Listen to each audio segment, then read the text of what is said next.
I can't do it. We'll do it live. Do it live! I'll write it and we'll do it live! Mister, will you please wake up? Andy, give those guys a little extra weight. Roger Craig, still on his feet, still running. What a run by Roger Craig. You'll never see a better one than that. From 46 yards. He has that thing of getting those knees high and keeping the shoulders low. And he makes every team look like they're bad tacklers. Watch the way he gets that high knee action, keeps those feet going like two pistons. Then, at the same time that the knees are going high and keeping going, the shoulder can get low to take on a tackler.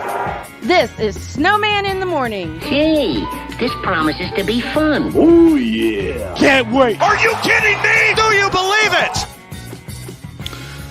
I think we have to talk about a champion showing its mettle. Good morning, everybody. Welcome to the latest installment and edition of Snowman in the Morning with Cole Johnson. I am one half of that team, your host, Cole Johnson. The other half is convalescing. Brian says hello. He sends his well wishes. He says he loves you, and he wants you to know that he's thinking of you in his recovery from cancer surgery. Now, wow, almost 7 weeks removed. Time flies. If you want to know where we are live. We are live on BS3. We are there, the network on Roku TV. Thank you to the BS3 network fam. We're also live on Facebook, and we're also live on YouTube. So if you could do me a favor, if you're on YouTube and you want to get in the action and you want to be interactive like my man Sig Dickey, like my man Ethan, like my man Ryan, like my man Andrew, like K Peeps, like Cool McCain, like that Critical Broncos fan, like Aunt Tricia, like Latina, and like the other family members, all you got to do, go on to YouTube, and then while you're there, subscribe to the channel. Hit that subscribe button and hit the notification bell so you will know when we will come live and direct, or just with a video that isn't live and direct. YouTube.com/C/Snowman in the Morning 50. That's Snowman in the Morning 50. That's Snowman in the Morning 50. Shout out to you, Wise, on that one. You do that, and you will be a part of the fam, because you can interact, and we love interaction. We get our juice from that. On the show today, it's going to be abbreviated because, unfortunately, I have other engagements to attend. We will review Game 1 of last night between the Warriors hosting the Mavericks. We will touch on Game 2 and preview that between the Celtics and the Heat in South Beach. And I'm going to address an Irvingologist who needed to be put in his place, and I didn't want to do it. But when you give me belligerence in classy form is what you will receive in return. That's just how I roll. Good morning to you, Mr. McCain. See, like I said, one of the fam already here. Cool McCain. Check out his podcast, The Eagles Elite. Even in the off season, it is burning up. So shout out to you, and I hope the growth goes well for you and your boys over there at Eagles Elite. Cool. Let's get to the particulars, shall we? So we had a basketball game last night, Game 1 of the Western Conference Finals between the Dallas Mavericks and the Golden State Warriors. I think I could sum it up this way. The Mavericks were up 13-12. And that was the last lead they had, because the Warriors just went on run after run after run. And really, from the middle of the first quarter on, they just asserted their dominance. It was quite efficient in their dominance. 112-87 was the final score. And actually, that final score is indicative of how the game went. For the Mavericks, you had Luka Doncic, who he normally goes off, but he was I won't say shut down, but he was reduced. He only had 20 points. He only had 4 dimes. He had seven boards, but he wasn't his efficient self after starting off pretty good in the first quarter. Jalen Brunson tried to be aggressive in the game, but the Warriors just wasn't having it. He chipped in with 14. Rich Bullock, 12 points, but only 3 boards. That's not a good sign because I think he needs to be more active on the boards. I know he's a small forward, but he still needs to be more active on the boards. Dorian Finney-Smith, I said he needs to be double figures. In any way, shape, or form he can get to double figures, the Mavericks will have a better chance of winning. He only had 5 points. They only had one three-pointer made. You had Dinwiddie off the bench, Spencer Dinwiddie, with 17.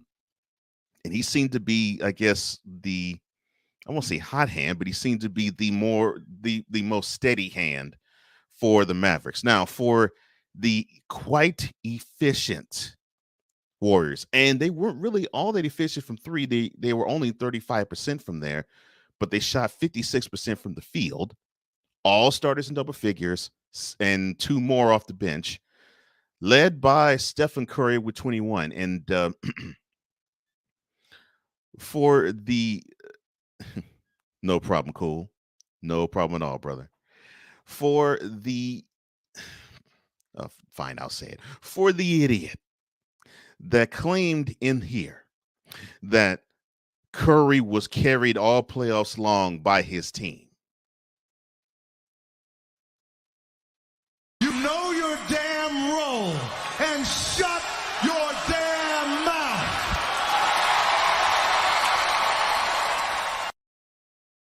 So I guess being carried looks this way: 21 points, 12 rebounds, and 4 assists, 1 steal and 1 block. I guess he's being carried, right? Okay. Yeah, that's what I thought. Be quiet. His splash brother, Klay Thompson, he chipped in with 15. Only had 1 3 that he made. So it was an off night actually for him. Kevin Looney sighting. Oh my gosh. He went to double figures, got 10 points. 10 points also for Draymond. 9 boards, 3 assists, 2 steals, and a block for him. Because with Green, it isn't about the points. It's about the rebounds, the assists, and the steals and the blocks for him. Andrew Wiggins, who I think this is going to be key for the Warriors to dominate the Mavericks. If he can get this point total, I like 19 points for him on 8 of 17 shooting. He was aggressive, and I think that is what we need to see more of with him. And if he could be aggressive, along with Curry, along with Thompson, and along with Poole, who also ended up finishing with 19 as well, this Warriors team can't be stopped because you're going to have offense coming from so many different areas that you have to have the pick your poison variety of what am I going to stop, the penetration, or am I going to stop the threes? Because all 4 of them can do both. So you have issues there. And also another one, an Otto Porter sighting, because he actually came back from injury.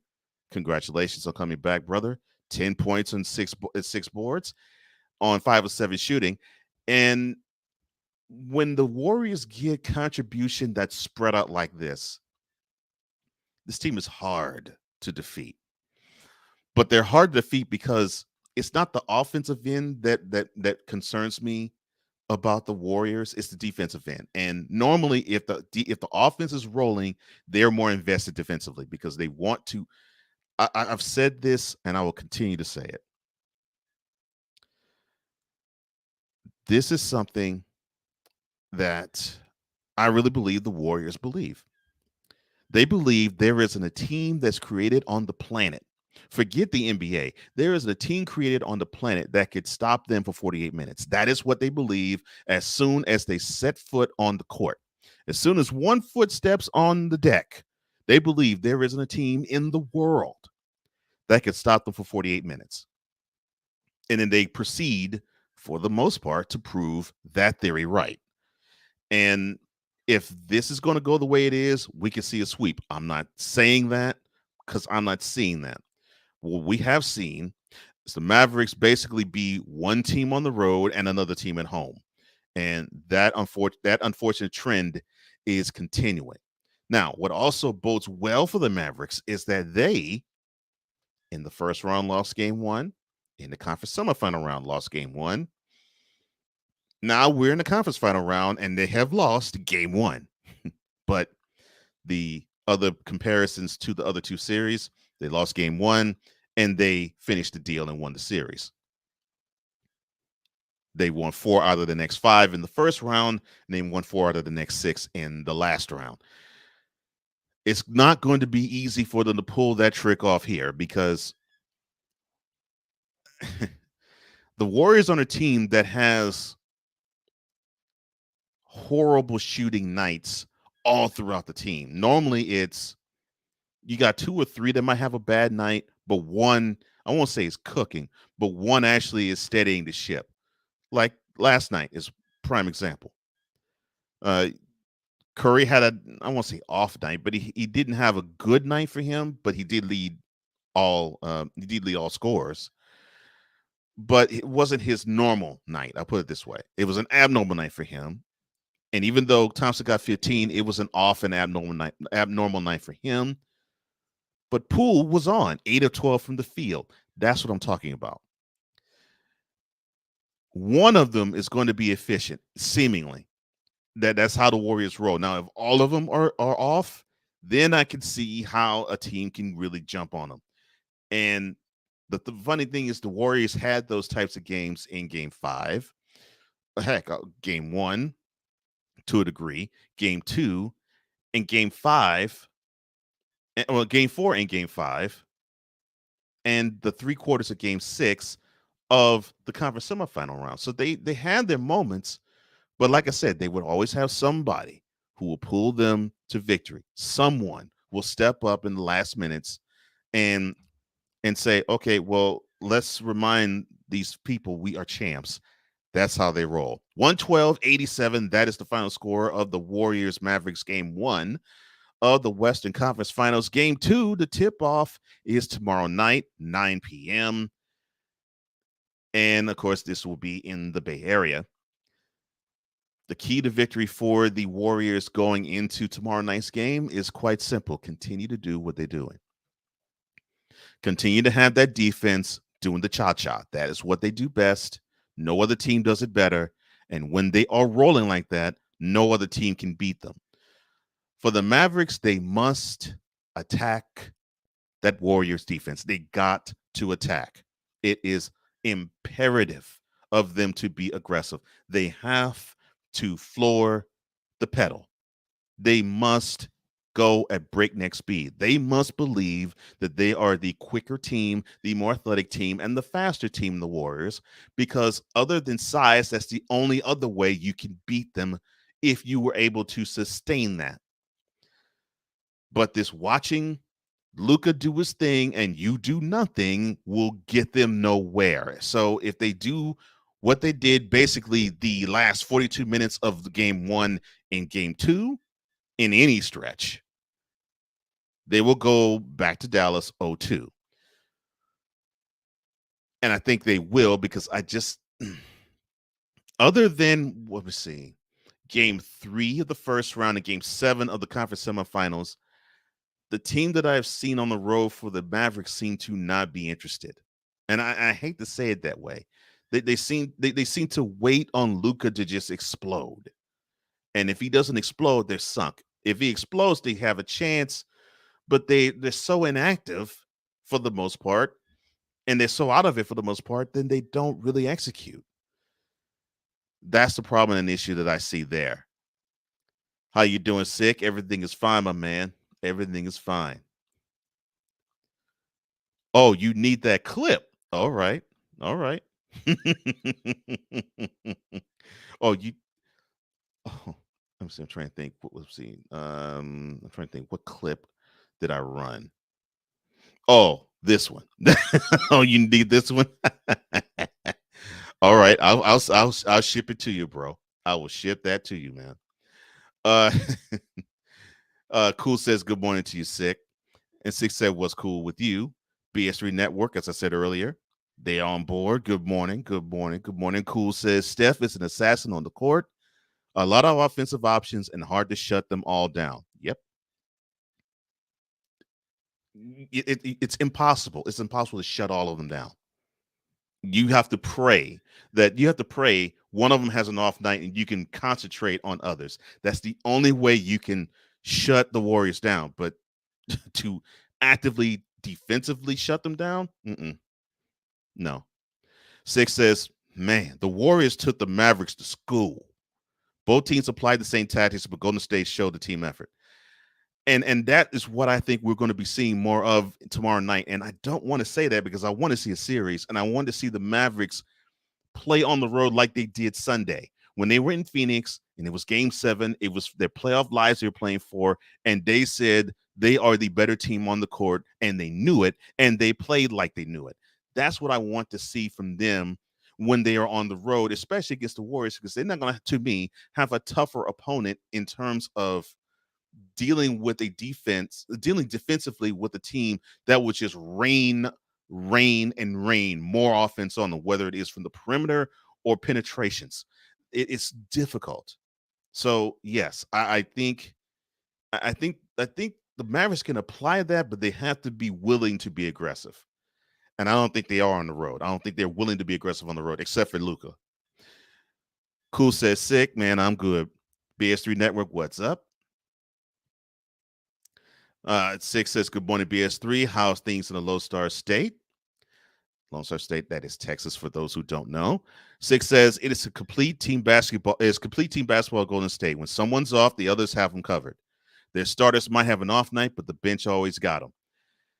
I have said this about the Warriors. People think that they have been about getting the big-time free agent ticket in Kevin Durant, and that basically their championship is buoyed solely by that. And I keep stressing, I'm like, no.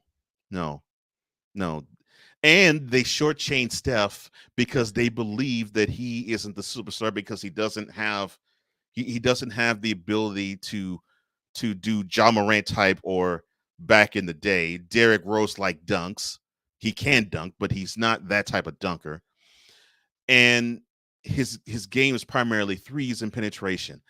And they see that Steph is such an unselfish superstar, elite player, so unselfish that he sacrifices some of his offense for the betterment of the team, and they think that he's weak.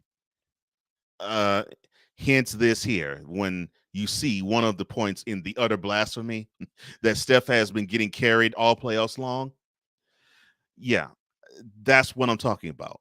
And people just, it's crazy. Ridiculous. Oh, Cool says, no, not that one, the Rock one. Okay, gotcha. All right. And for those who don't know, the one that I showed earlier is this. You know your damn role and shut your damn mouth.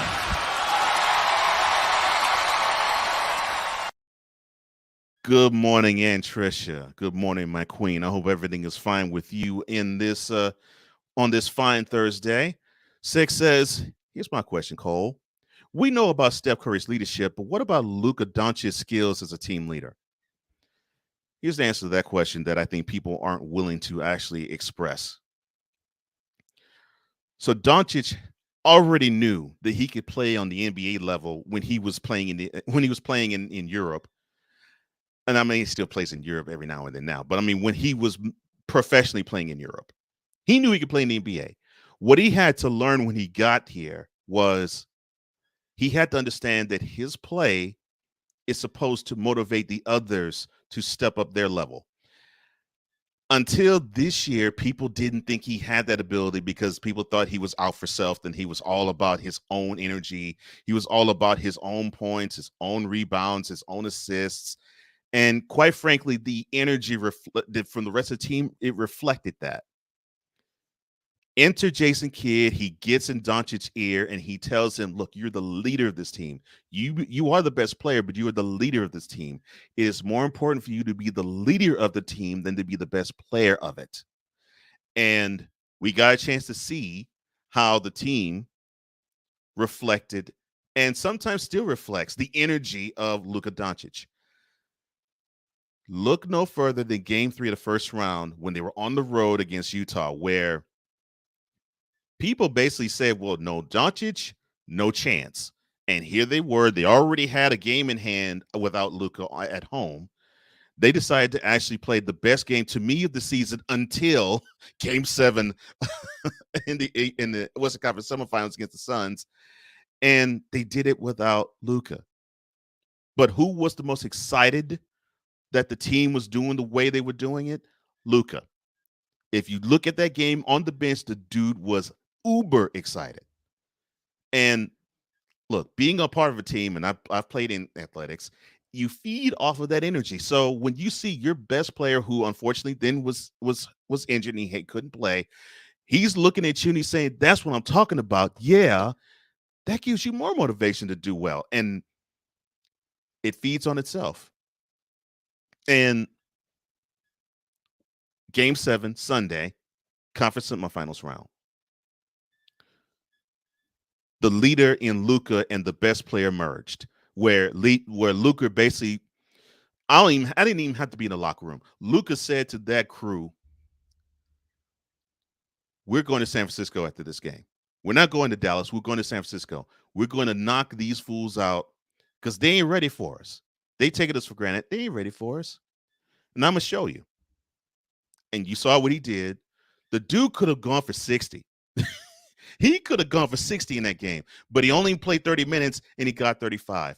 And you're now starting to see this team take after the shape of Luka. So Luka's skills as team leader, and that's a good point that you mentioned, Sick, is absolutely on point now, and the team is on board with him. Otherwise, they would not be this far. They would not have made this up. They would not have put forth an upset in the playoffs to get here and to now be, at worst, the second best team in the Western Conference in 2022. Thank you, and Tricia. So I cannot say enough. The leadership and the growth, the overall growth of Luka has been reflected so far this year. I think that was the biggest maturation process. We already knew he could shoot. We already knew he could distribute. We already knew that he could body up and he can get his shot and he can get to certain spots. He knows where he wants to go when he wants to shoot, with threes, with mid-range. With he knows what the defense is supposed to look like when he penetrates. His game, he knows, because he's known that since he was 17. For him, it's all about what's in here. And if you heard the comments that Jason Kidd would say in the press, it was always about, in here, in the heart, he has it. With the skills, he has it. It's about here. He can't just be wolfing at the refs thinking that call should not be his way and it should be this way. He can't get down on himself when he feels as though things are not going his way, where the teammates aren't bending to his whim. He has to bring up the level of the top of his team to his standards. And if he could do that, the team will go further. And the team hasn't been this far since they won the championship 11 years ago. So Luka's leadership has not been talked about much in full display to me. And we'll see more of that tomorrow night, 9 p.m. tip-off Eastern. And hopefully the Mavericks can actually be better than the 87-point performance they put forth in the first game. But we shall see. A quick aside, and I'll be back and I will preview Game 2, Celtics Heat. In case you bronzexuals don't know by now, LeBron has never been the face of the NBA, although people want to claim he's the face of the NBA, when there's a fellow in Oakland, California that kind of snatched the mantle from Kobe by hitting a three in his face. What impact has LeBron James had on the NBA? I'll answer that for you. Nothing. Jabroni, Jabroni. Welcome back to Snowman in the Morning.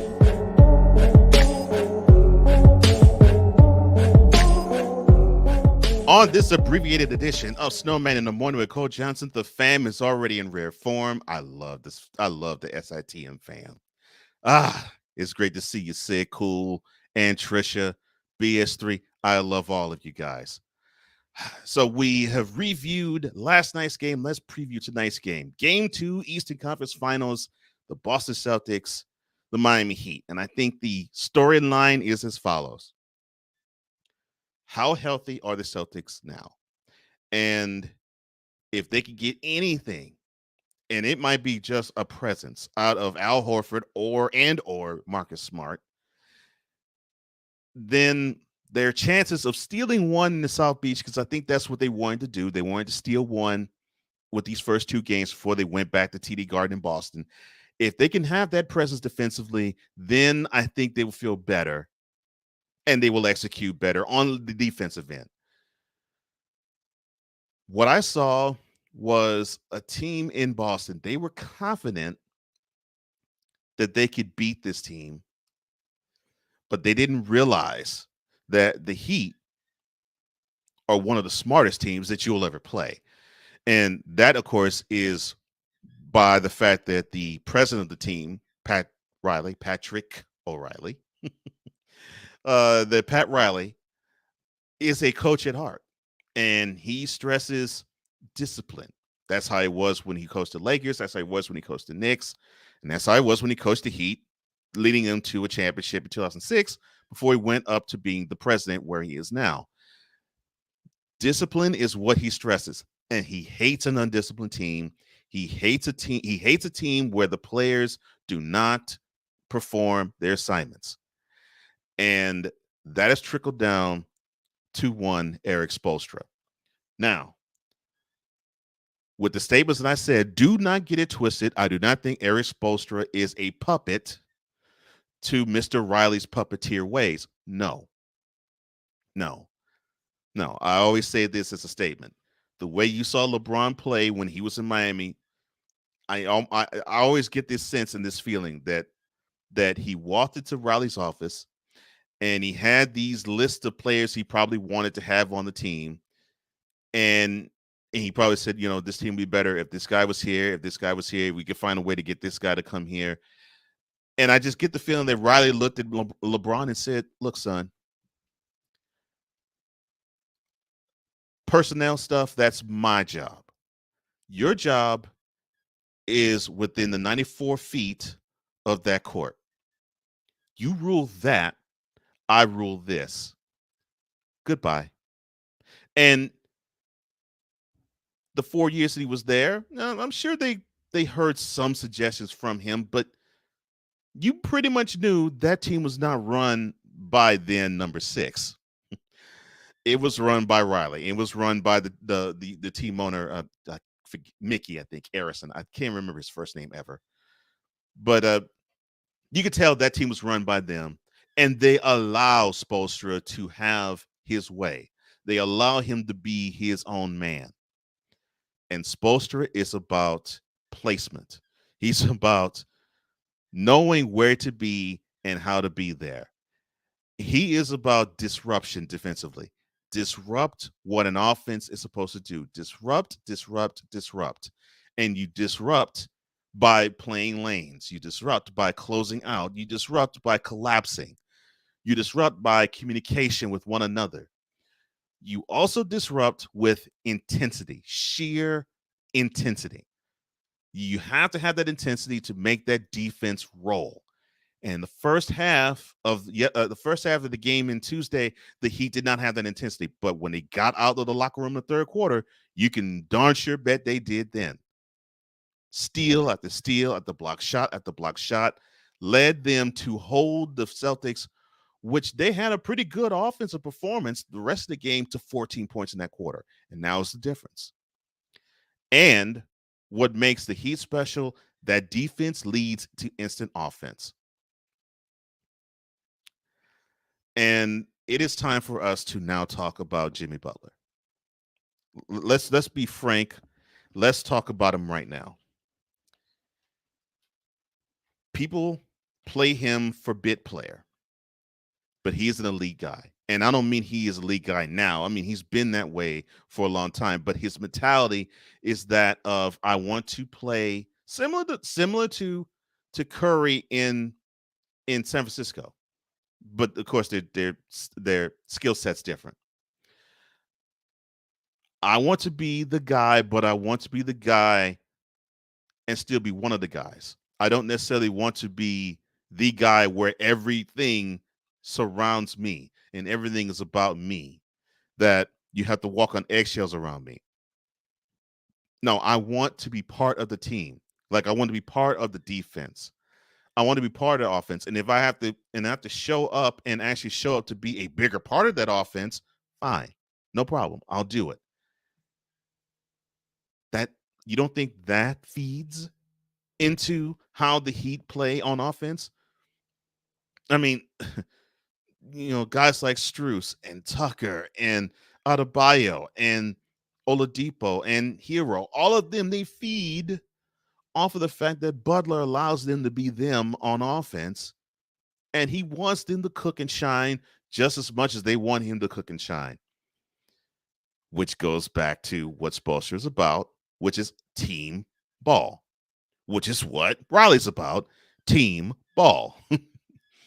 All for the team, team for all. And if you aren't that, you will be quick to go. That is how the Heat roll. That's how the Heat have rolled ever since Riley has been a part of this franchise. That's how they will roll until he's gone. And that definitely is how they will roll until Spoelstra is gone. And he's not going to be gone for a good while. Cool says, acknowledge Jimmy. Got to. And Trisha says, I love you guys too. This is awesome. I just love the room. 6 says, I think the South Beach environment is affecting Celtics. They better avoid that South Beach diet fan. You mean let me see if I can remember the beach fad. So the sand, lounge chair, bikini, sunscreen. You mean that diet? Hopefully they do avoid it. Ryan says hello. Thank you, Ryan. Hello to you, sir. And good morning to everybody watching. Happy Thursday. And 6 says, all for one and one for all. That's from The Three Musketeers by Alexandre Dumas. And that is what the Celtics subscribe to as well. But with the Heat, I think Butler embodies it a little better in terms of empowering the others offensively, because they don't need the empowerment on defense. I mean, they got so many good defensive players on the squad, Butler being one of them.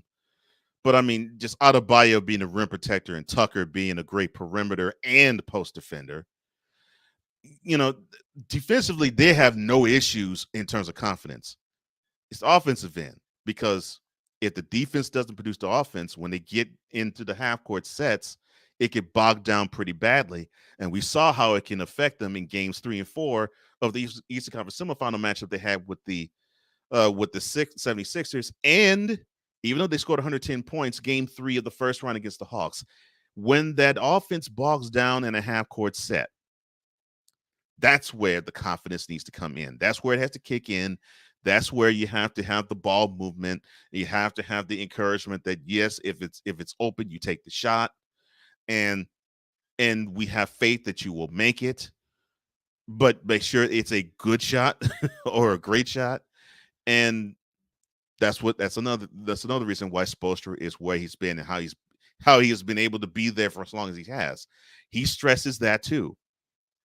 Take good shots, but do so in a way where it's not horrible, where you're not rushed, where you're not having 3 guys hanging on you. Because you only have one person where you would probably accept having that happen, and that would be Jimmy Butler. And he doesn't abuse the privilege. With the Celtics, they're about team ball too. The only issue I have with them offensively is that they sometimes have the ability to say, Jason, take us home. Sometimes that's good. Other times it's not so good, because you need to have the others contribute along the way until you get to the close and late moments where you can say, all right, Jason, your turn. Or, okay, Jalen, it's your turn. It's your turn to cook. We all got ourselves to the last 6 minutes of regulation, or the last few minutes of overtime. Take us home. Take us home. Sometimes the Celtics get in the mode of, take us home, and it's the first quarter. Now, I'm not saying that was the case in the game Tuesday, but when the heat was put on them in the conference semifinals, especially games 1 and dare say 5. That is when I saw issues. What the Celtics have to avoid doing is rely early on Tatum and or forget him late. And when that happens, that is when it all bogs down for the Celtics. But if they understand that team ball is the way to go and fluidity is how they maneuver and roll, and that the ball moves faster than the defense, they can take advantage of the weapons that they do have when they do click. And they could try to outscore the Heat, but I don't think that's what they should try to do. I don't think they should try to outscore them, but what I do think they need to do is out execute them. And in the half court setting, they can out execute them.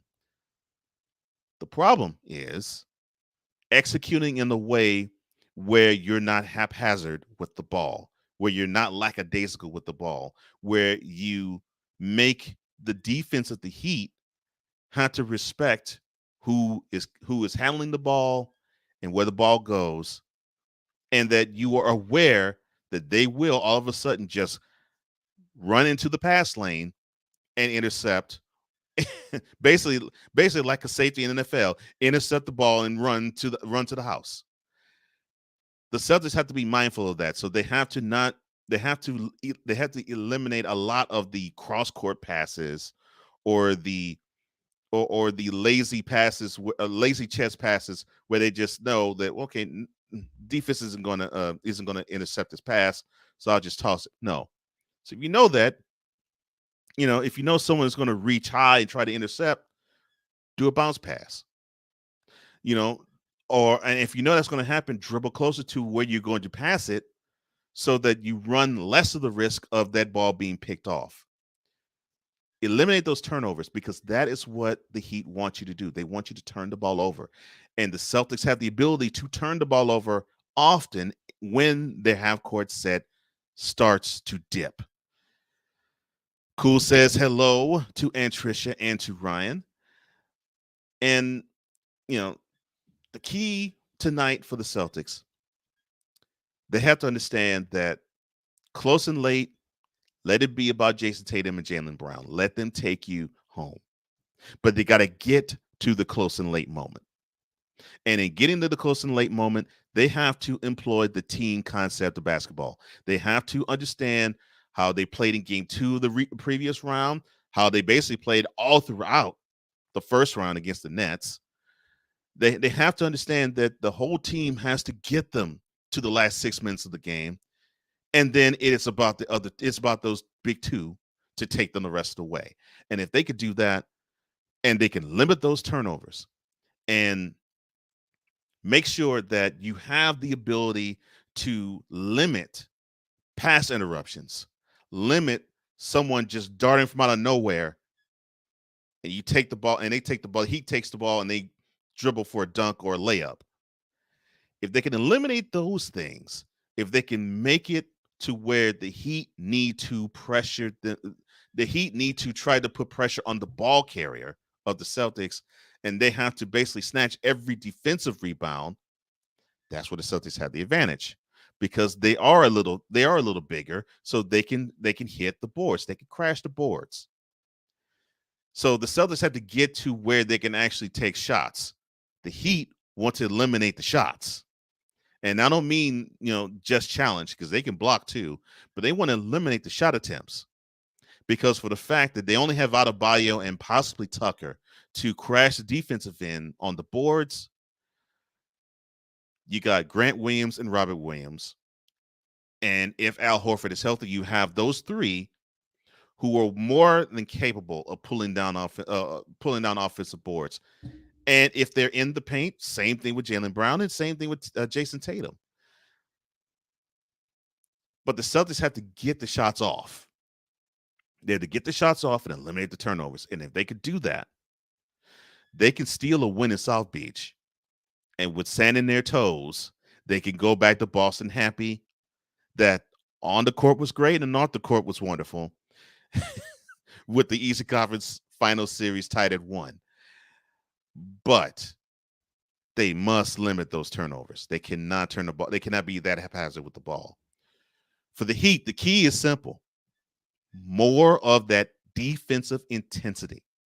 More of it.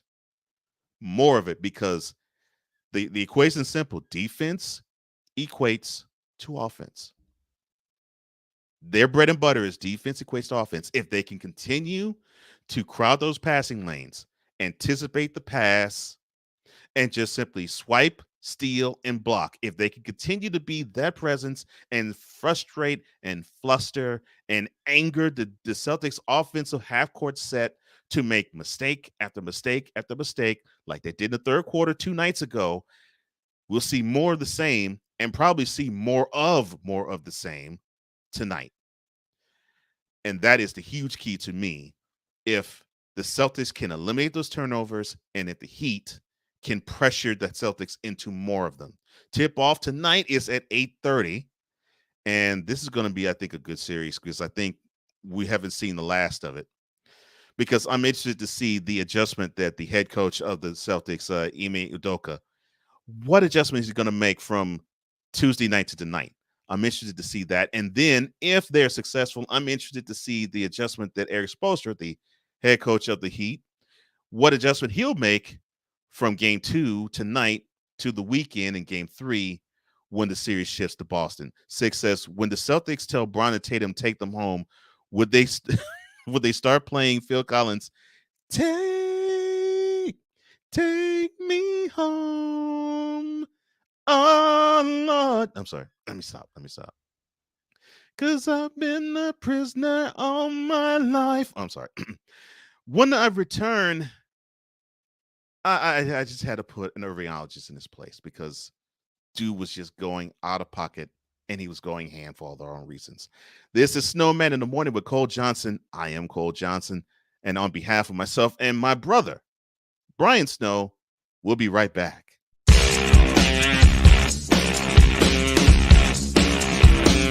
This is Snowman in the Morning.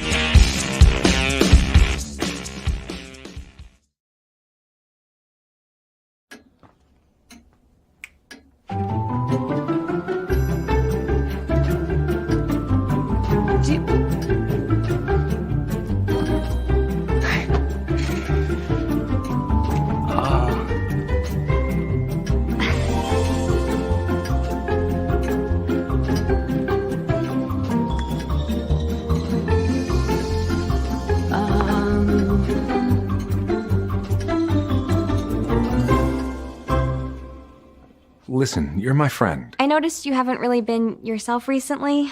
Yeah, I feel like something's up. How are you? Are you okay? Is there anything you want to talk about? I just want to know how you're feeling. And listen, even if you don't know what to say, I'm here to talk. No matter what you're going through, I just want you to know I'm here. I've got your back. When you want to talk, I'm here.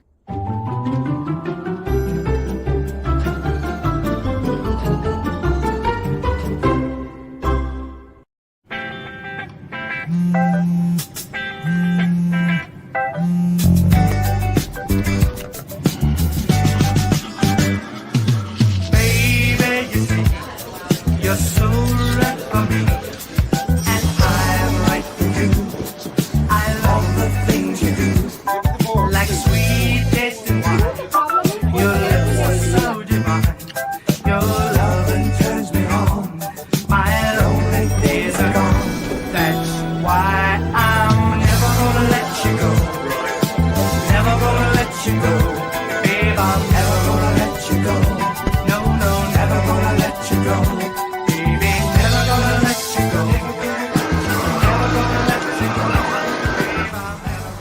Here you go.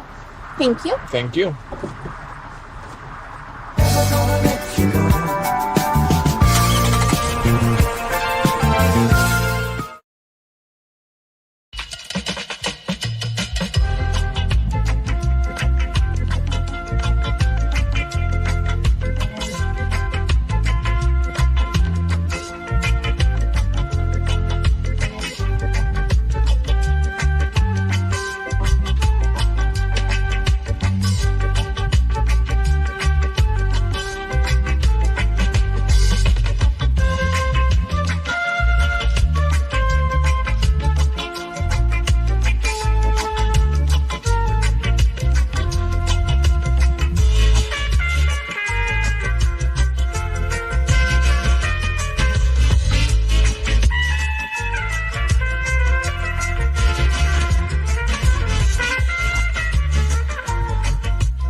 Hey guys, it's me, Isabella Gomez, filling in for Smokey Bear because he's got more to say than just... Only you can prevent wildfires. Like, if you're outside enjoying a barbecue, don't let a hamburger distract you from fire safety. Make sure you aren't dumping your hot coals or ashes onto the ground because that could start a wildfire. So take wildfire prevention seriously and let's save the world one day at a time. Juntos con Smokey Bear, podemos hacerlo. Go to smokeybear.com to learn more about wildfire prevention. Mister, how do you operate this Twitter thing or this Instagram thing or whatever the heck? You're supposed to know all this stuff. Anyway, welcome back to the show. How do you maneuver that, Dr. K? It is official SIT Morn. That's official SIT Morn. That is how you can find us on Instagram and on Twitter. Back at the Snowman in the Morning with Cole Johnson Ranch. I am one half of that duo, Cole Johnson. Brian is recuperating, recovering, and sends his regards and love to all of you. Now, I have to jet, but before I do, I have something to get off my chest. And I think these last 15 minutes or so will be well worth my getting this off my chest. So I had this conversation on air yesterday with an Irvingologist. Oh, I'm so sorry. I did this all wrong. Let me do it again. So I had this conversation with an Irvingologist while I was on air doing this show yesterday. And it was due to the topic of players who have the max, but they should play a certain amount of games in order to get the max. And if they didn't, they would have their max contract either shredded up, or it would be some provision to where they wouldn't get as much as they are getting paid because these contracts are guaranteed. So one of these fools, after I actually said to them, okay, watch how this is going to go. This is going to be a stipulation the owners, governors would want.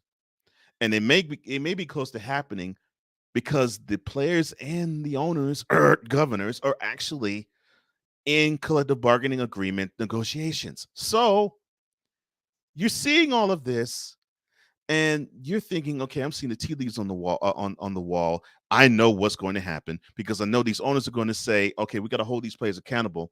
You in the NBA Players Association, you got to hold these players accountable because we can't afford to just simply shove money down somebody's gullet and they're not stepping on the court. And I said the blanketed statement of, and I will be blunt when I say it, quote, we all have Kyrie, Irving, and Ben Simmons to thank for that. Close quote. So the Irvingologist, who also is a bronsexual, he challenged that, right? He said, well, wait, Kyrie, wait. Kyrie was out because of COVID reasons. When allowed to play, he did play. Please stop putting Ben Simmons and Kyrie in the same breath. And that's when I grinned.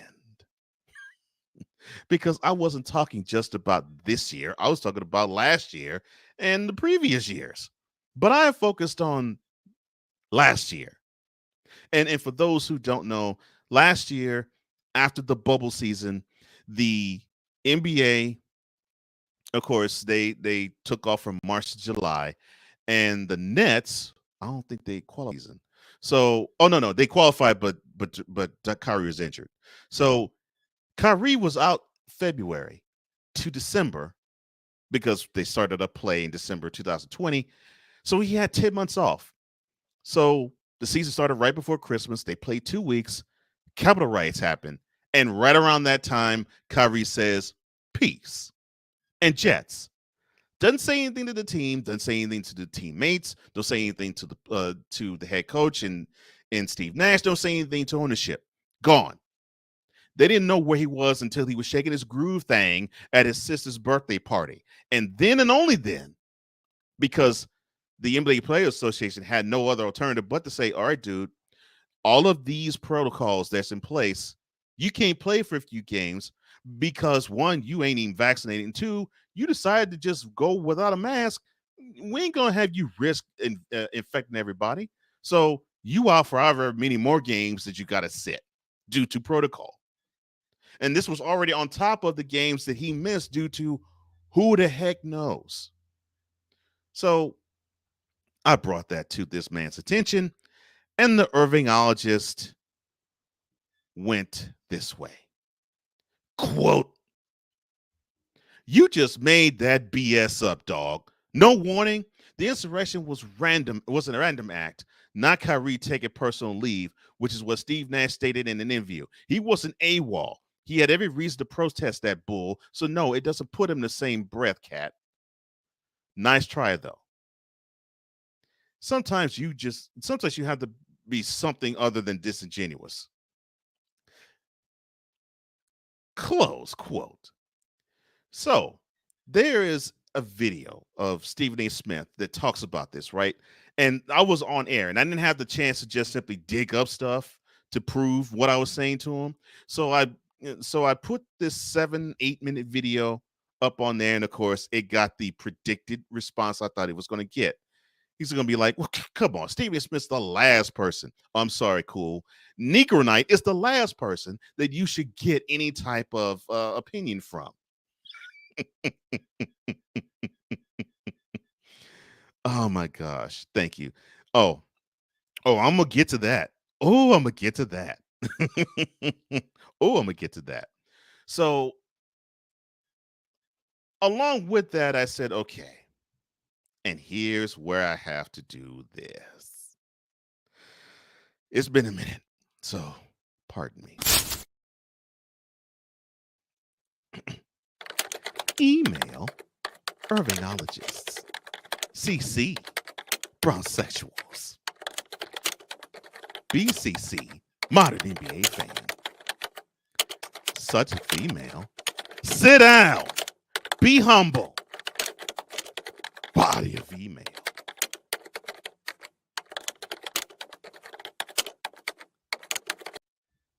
Now, you know the saying, when you come for the king, you best not miss? You see, I don't claim to be the king of what I know, but I do claim to be a person who has learned a lot of media tricks. And the biggest media trick is not a trick.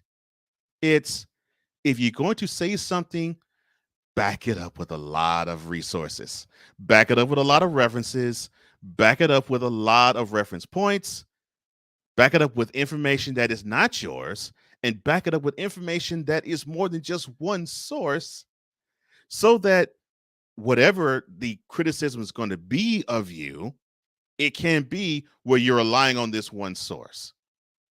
So being that I am the media person that I am, being the journalist that I am, I said, okay, well, no problem. Stephen A. Smith is the last clown I should use as evidence. Okay, well, then I will use the first clowns for evidence. You know, clowns such as, I don't know, BroBible.com, who said that Kyrie Irving is reportedly refusing to play because he is, quote, very upset about everything that's going on in this country following the U.S. Capitol. Oh, it could be sportscasting.com, who said Kyrie Irving just got busted for partying at a club after ditching the Nets for personal reasons.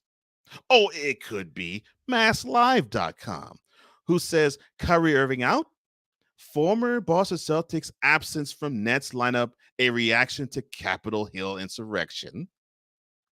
Or it could be the New York Post that said Kyrie Irving's Nets absence, a reaction to Capitol Hill riot.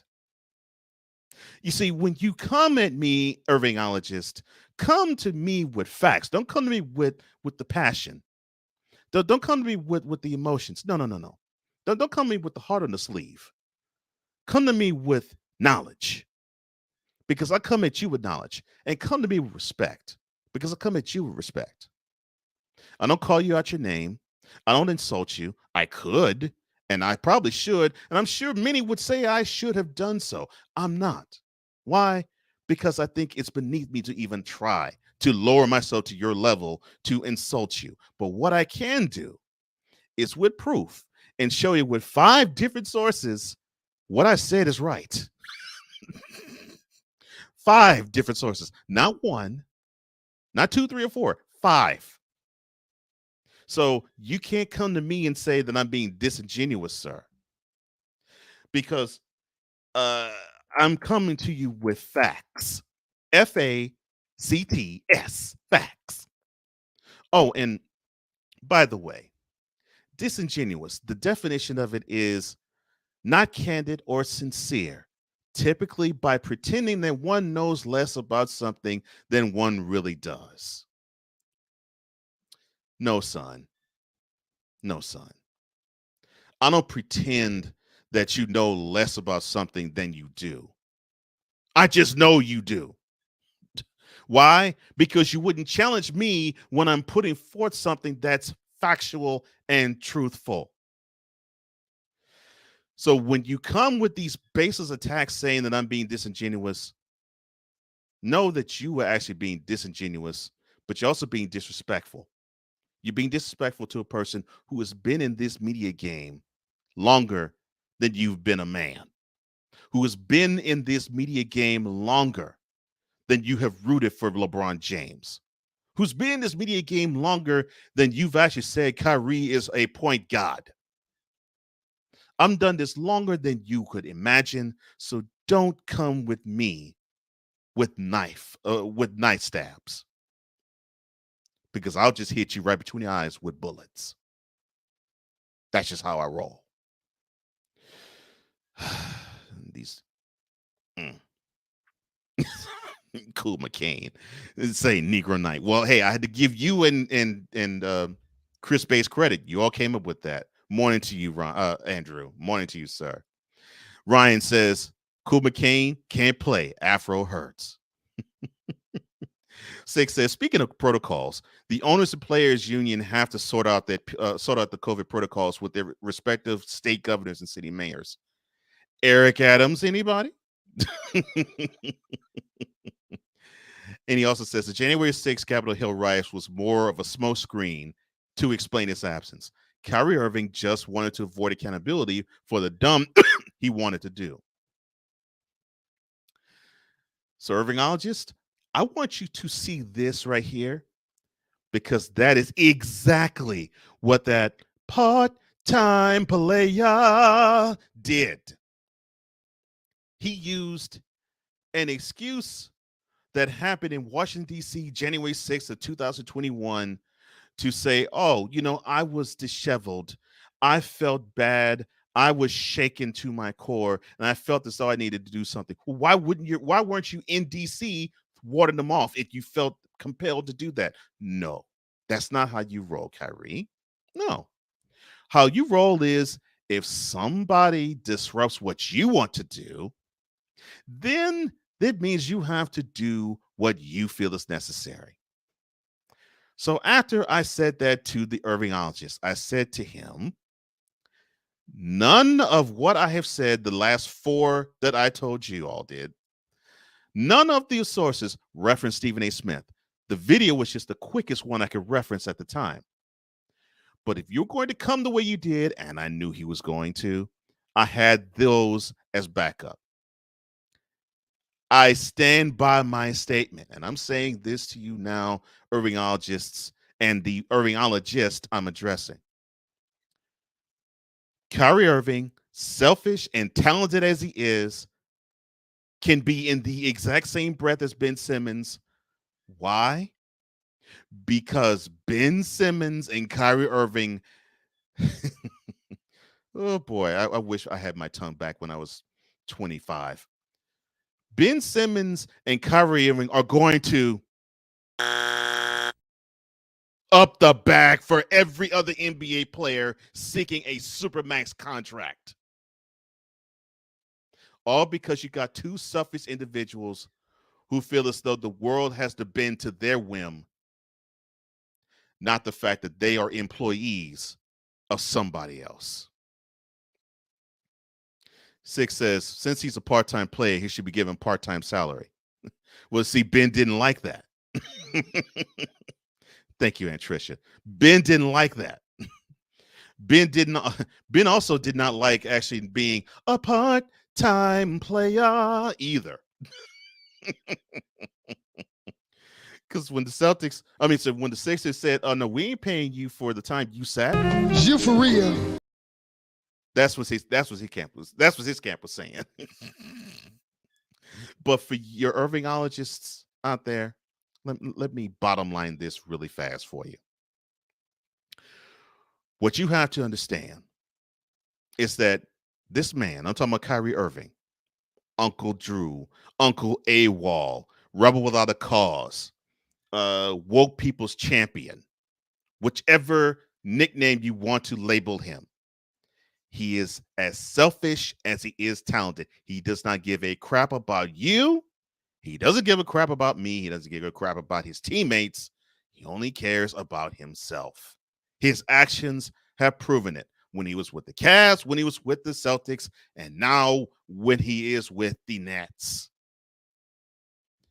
And he is going to screw things up. The vice president of the Players Association is going to screw things up financially for the players. How backwards is that? But I should expect that because you, Irvingologists, you're a backwards individual too. Sad. Sincerely, Cole Johnson of Cole Sports and Brian Snow of Snowman in the Morning with Cole Johnson, a part of the Snowman Digital Media and Comey Media Entertainment.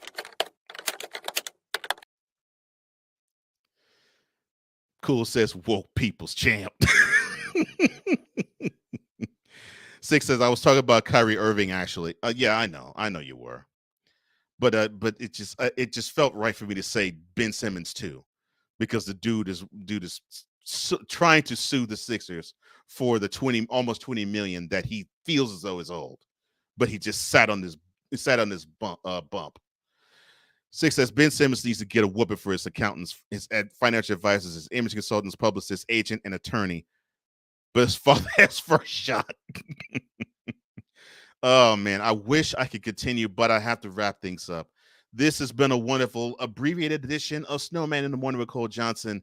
I have other engagements to attend, so the chat and everybody watching, I just want you to know I love all of you guys. I really do. So with that being said, take care of yourself, take care of each other, and take care and God bless. Make your next move your best move. And always remember, if your dreams don't scare you, then they're not big enough. Dream big, do bigger. I know that's what the chat's doing. I know that's what Brian is doing. And my man Wise and others.